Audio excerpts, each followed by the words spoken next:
आज अध्ययन कर रहे हैं कक्षा 7 की पाठ्य पुस्तक सामाजिक विज्ञान।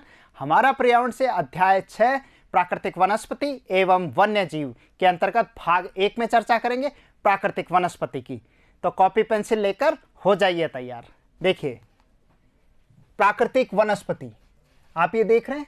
प्राकृतिक वनस्पति आपको याद होगा, हमने अध्याय 1 में चर्चा की थी। पर्यावरण के अंतर्गत एक प्राकृतिक पर्यावरण होता है, एक मानवीय पर्यावरण होता है। प्राकृतिक पर्यावरण में हमने बात की थी स्थलमंडल, जलमंडल, वायुमंडल और तीनों जहां मिलते हैं उस संकीर्ण पेटी को, जहां जीवन अवस्थित है, उसे क्या कहते हैं?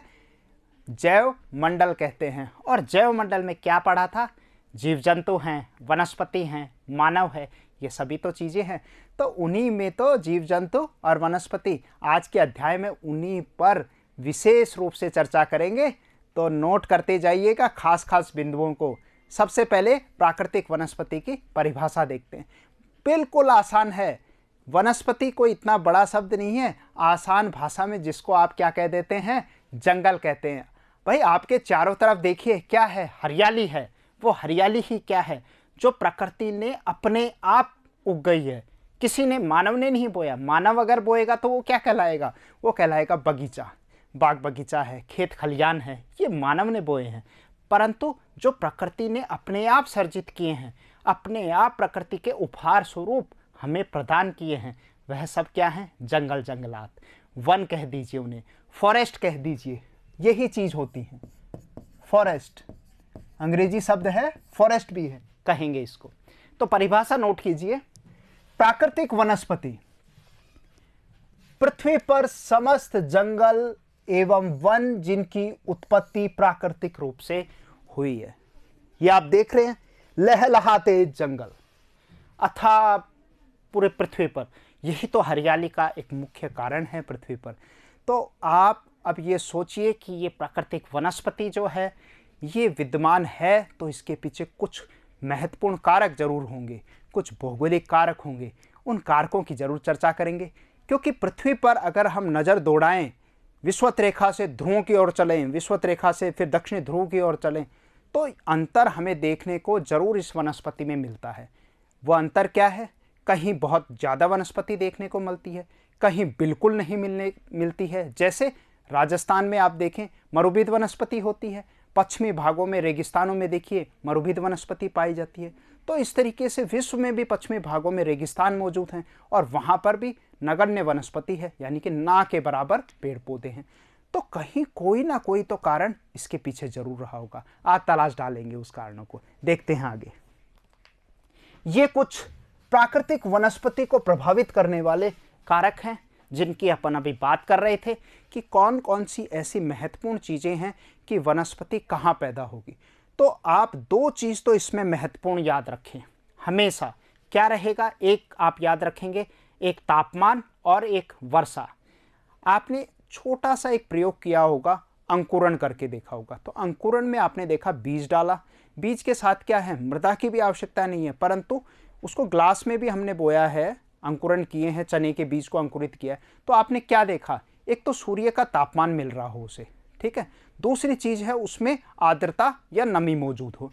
तो ये दो खास परम आवश्यकताएं होती हैं किसी वनस्पति को प्रज्वलित होने के लिए, उसको उत्पन्न होने के लिए या उसकी वृद्धि को बढ़ाने के लिए। ये बहुत खास जरूरी चीजें हैं। उसके अलावा भी कुछ तत्व हैं जिन पे अब नजर डालते हैं। सबसे पहले भूमि देखिए। भूमि या फिर आप उसको लैंड कहेंगे, जमीन है। तो स्थल मंडल जो है, स्थल मंडल पे आप ये देखते हैं उच्चावच के विभिन्न लक्षण देखने को मिलते हैं। स्थल मंडल पे आप देखेंगे पर्वत हमने पढ़े, पठार और फिर मैदान। तो पर्वत, पठार, मैदान, नदी घाटी क्षेत्र। अब आप इनमें ये जो विविधता देख रहे हैं, तो इस विविधता के आधार पर आप एक उदाहरण और लीजिए कि आप एक बस में बैठिए और यात्रा कीजिए भारत की। जब कभी खाली समय में ग्रीष्मकाल के अवकाश हो, तो आप जब जाएंगे बस से, आप किसी हिल स्टेशन पे घूमने जाइए। मान ले आप मसूरी घूमने जा रहे हैं, हिमाचल प्रदेश में जा रहे हैं, शिमला जा रहे हैं या श्रीनगर जा रहे हैं, कोई भी एक उदाहरण ले लीजिए। उत्तर में जाइए, पूर्व में जाइए, दक्षिण में जाइए, कहीं भी जाइए, तो आपको एक अंतर देखने को मिलेगा किसके आधार पे? इस प्राकृतिक वनस्पति में बहुत बड़ा अंतर देखने को मिलेगा। पृथ्वी पर सभी जगह पर समान रूप से वितरित नहीं है ये। क्या अंतर देखोगे?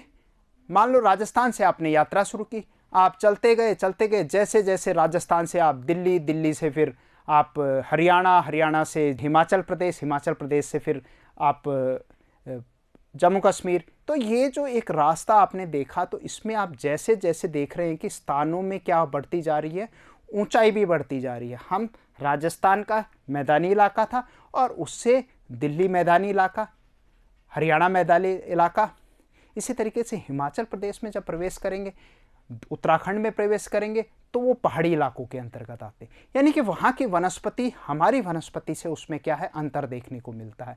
इसी तरीके से आप और ऊंचाई पे जाएंगे तो कहीं ऐसे हैं लद्दाख जैसे इलाके में तो आपको वन ही नहीं देखने को मिलेंगे। तो कुछ ना कुछ तो इसका कारण है। तो वो कारण कौन कौन से हैं, उन्हीं को हम किसके अंतर्गत अध्ययन करते हैं? प्रभावित करने वाले कारक। तो पहला उच्चावच देखा, स्थल, इसके आधार पे भी अंतर देखने को मिलेगा। दूसरा एक चीज है मृदा। मृदा पृथ्वी का ऊपरी मोटी परत होती है और मृदा भी क्या है, चट्टानों के आधार पर उसका निर्माण हुआ है। तो उसमें भी हमें अंतर देखने को मिलेगा। कहीं जलोढ़ मृदा है, कहीं काली मिट्टी है, कहीं लाल मिट्टी है, कहीं चरनोजम मृदा है। इसी तरीके से बहुत प्रकार की मृदा हमें देखने को मिलती है। लेटराइट मृदा होती है, जिसके ऊपर और बात करेंगे हम विस्तार से आगे। तो विभिन्न मृदाओं में, मिट्टी में अलग अलग खास बात होती है और उस मिट्टी में अलग अलग प्रकार की वनस्पति उत्पन्न होती है। इसी तरीके से तापमान। अब जब हम बात कर रहे थे कि राजस्थान की तुलना अगर आप जम्मू कश्मीर से करें, तो राजस्थान में तापमान ग्रीष्मकाल में जहां 48 से 50 डिग्री चला जाता है, वहां तो सामान्य तापमान कितना रहता होगा? 15 से 20 डिग्री सेंटीग्रेड रखता होगा। शीतकाल में हमारे यहाँ पर 5 डिग्री, 10 डिग्री, या कई जगह हम माने माउंट आबू है, फतेहपुर है, ऐसी जगह पर माइनस में भी चला जाता है। पर इसकी तुलना में दूसरे जो स्थान हैं, ऊंचाई वाले स्थान हैं, वहाँ तो हमेशा क्या है, हिमावृत रहते होंगे, बर्फ से ढके रहते होंगे। तो दोनों में अगर आप देखें तो जहाँ तापमान ज़्यादा मिल रहा है, अच्छा मिल रहा है, वहाँ वनस्पति क्या होगी? बहुत ज़्यादा होगी। और जहाँ तापमान कम मिलेगा वहाँ वनस्पति कम पाई जाएगी। इसी तरीके से ऊंचाई की एक महत्वपूर्ण कारक है तापमान। साथ के साथ फिर बात की, जैसे जैसे हम ऊंचाई पे जा रहे हैं, ऊंचाई पे जाने पर क्या पढ़ा था हमने? यही पढ़ा था कि ऊंचाई पे जाने पर तापमान में क्या आती है? कमी आती है। तो कमी आएगी तो ऊपर क्या होगा? सूर्य का प्रकाश भी कम मिलेगा और उसी के परिणाम स्वरूप, क्योंकि प्राकृतिक वनस्पति की उत्पत्ति में महत्वपूर्ण भूमिका तापमान और वर्षण की होती है, तो ये कम होगा तो वनस्पति भी क्या पाई जाएगी? वहाँ कम पाई जाएगी। या वनस्पति का एक और हम कह सकते हैं, वनस्पति के आप पत्तियों को भी अगर देखेंगे, उनसे भी आपको एक अंतर देखने को मिलेगा। मैदानी इलाकों में आप देखिए, जैसे राजस्थान में हम एक पत्ती का उदाहरण लें। राजस्थान में आप कैक्टस है या मरुभिद वनस्पति है या जांटी कह लीजिए या बबूल है, उसकी पत्ती कैसी होती है? उसकी जो पत्ती होती है वो बहुत छोटी होती है, बहुत सूक्ष्म होती है, कांटे होते हैं। अब आप यहाँ से चलिए पश्चिम बंगाल। पश्चिम बंगाल में आपने देखेंगे वहाँ पर किसके पेड़?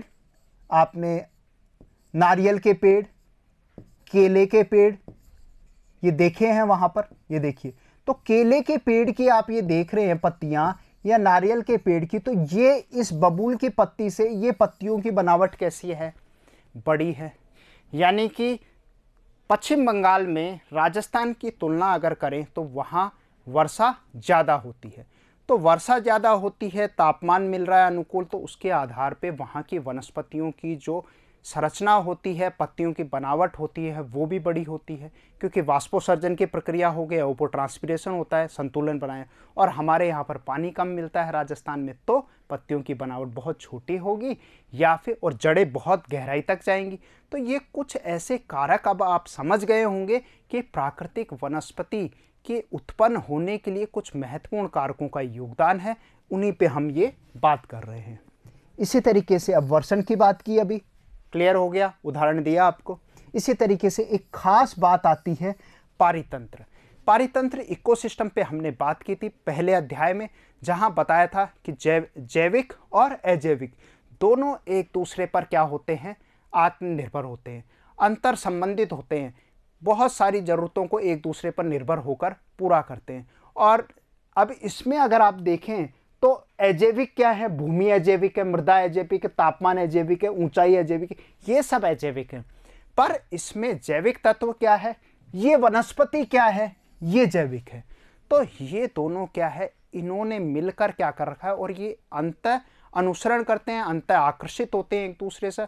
और इसी तरीके से ये पूरा का पूरा पारितंत्र जब हम पढ़ते हैं, हमने पढ़ा है, जिसके अंतर्गत जीव जंतु और वन्य जीव शामिल किए जाते हैं और पादप और वनस्पति शामिल की जाती है।